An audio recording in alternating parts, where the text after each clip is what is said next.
So all we're doing right now is filing down this grate. This is the windshield wiper grate. And the reason we're doing that is because if you look pretty closely, someone took a grinder to this at some point in its life, probably trying to clean it up. Those areas that have Sharpie and paint on them are all dents and divots, so we're just filing this down to get it nice and straight. And then it's going to go back into primer and then into paint.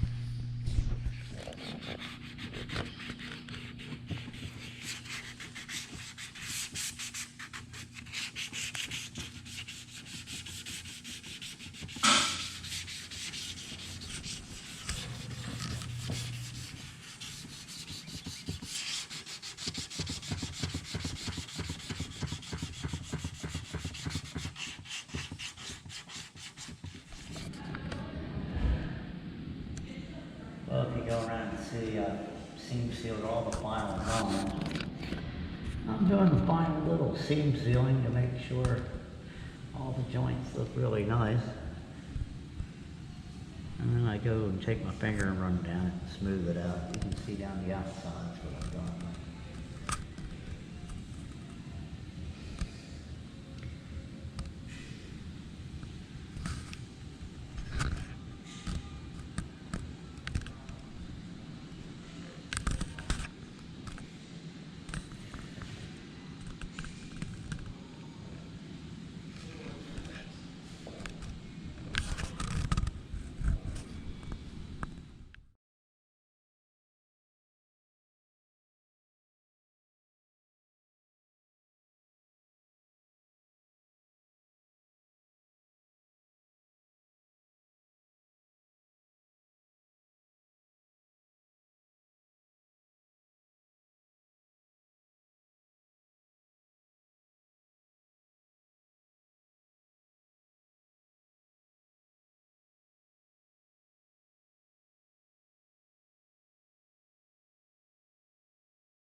All right, here I am again.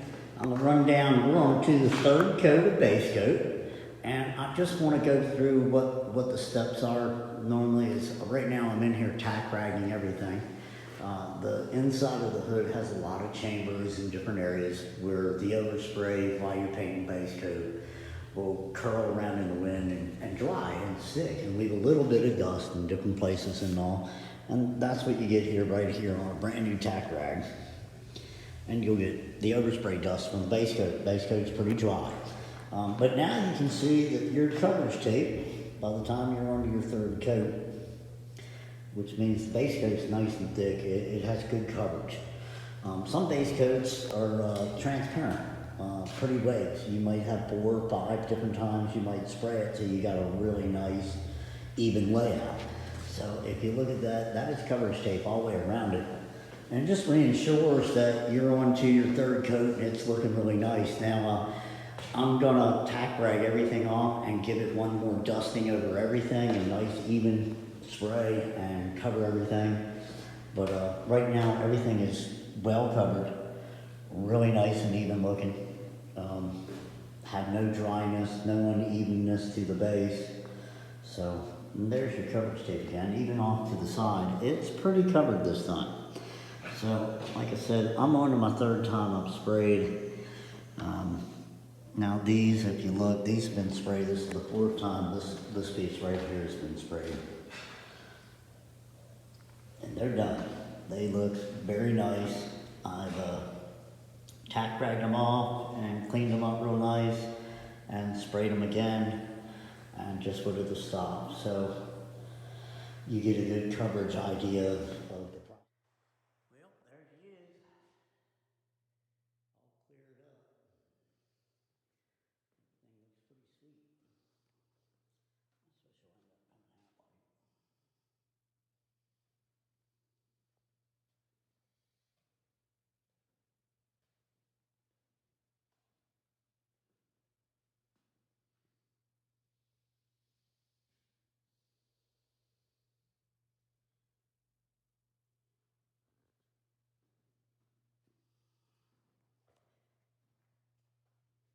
Now down the deck lid,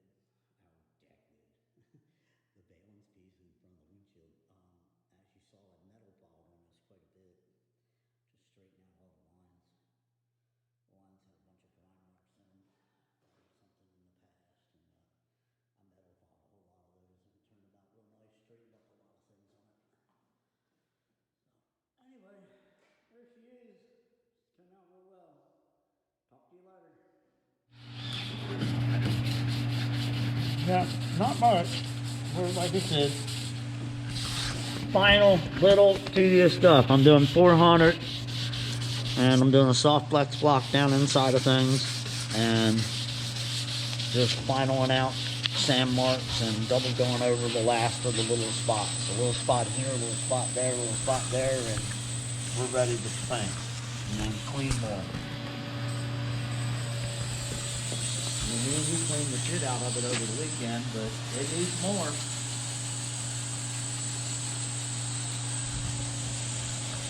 One of them giant, big old cars, and no matter what you do, you keep finding shit to come out of a corner, a crack.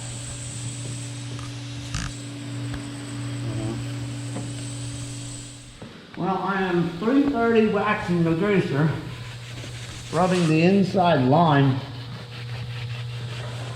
so I can back tape and cover the undercarriage of the car. Mainly it's not really to keep overspray that much off of it this time, because we are going to go back and paint all the undercarriage. It's to be able to stop any of the dirt or anything that might come off the inside. It's still filthy in places, and we have pressure washed and scrubbed and everything. But all the grease that was on the undercarriage of this car is what really preserved it, and why the undercarriage isn't rotten. Leaky engine, leaky tranny in its past. Lots of cleaning and pressure washing. Oh, right now I'm hand rubbing down the lines just to be able to be extra clean, to be able to put tape on things. And yeah, it's tedious. Little shit. But if you don't do it, it'll come off. And you end up with dust or dirt flying out from somewhere, even with all the cleaning we've done. See, I mean, even this, still something comes out of a hole way up underneath of the car, and that still comes out. I mean, and look at how much I've blown and cleaned. So underneath of the car, up in frame rails and pockets, where over time, I mean, that's pieces of leaf from a tree or a bush from a long time ago. Look like a little Indian feather. Anyway, and look at this shit. After all the blowing yesterday again and all the weekend, these come out of the hole. Aping away still. Almost there. Just showing a good visual of the whole car. It's quite a big car. That's about what he's pointing at.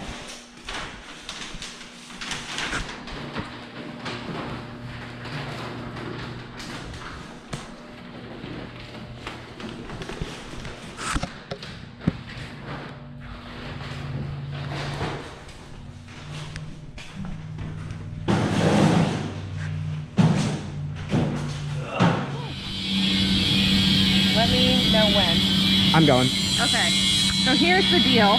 If you can hear me over Brad being an asshole, this is the dash that we pulled out of the 64 Lincoln Continental Convertible.